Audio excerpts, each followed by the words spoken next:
Lungdam hangi mete tuni ai pol pi kum som chin na pasian min pat kharing kai man lungdaming ina pasian lo to mate pasian ni ompi na lo to ei sep na te amok na hi mate ama taloina bang ma kitang tung zo lo a hi na te tua kum som ichin ilungdam ko na la jong isang ni na mate pasian min phat na khat keilama ong pang chi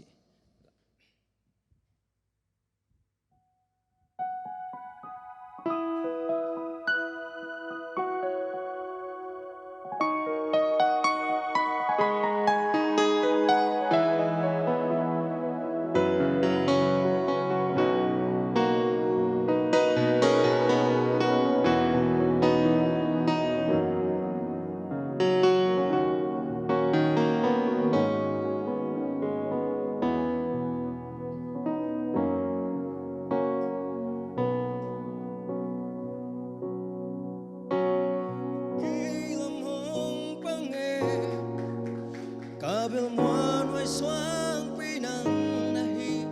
kekidal nalum kehamuan nahi hong tai san ken mo kei buak be hong kal swan sa ken mo nang tolowin kei ma chang swan zo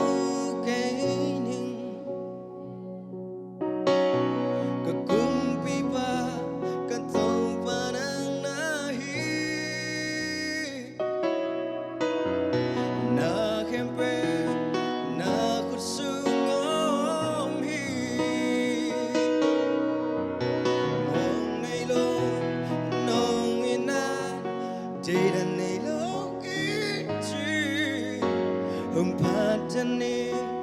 hong padani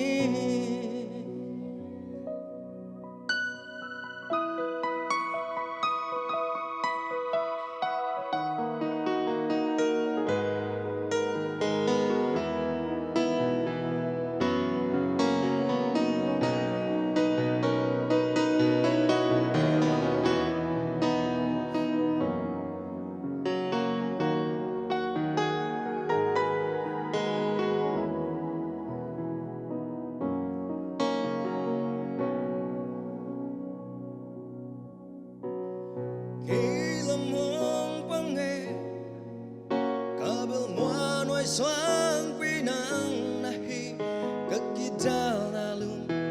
ketahanan nahi hong tai san ken mo kei guak bek hong kau swan sa ken mo nang tolowin kei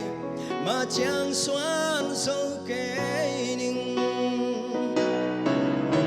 kakung pipa Katong panang nahi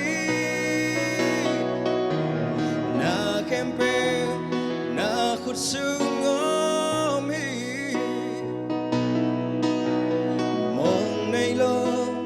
nong inan tiran nay lo kichi hong padaning hong padaning kakumpi pa katong panang nahi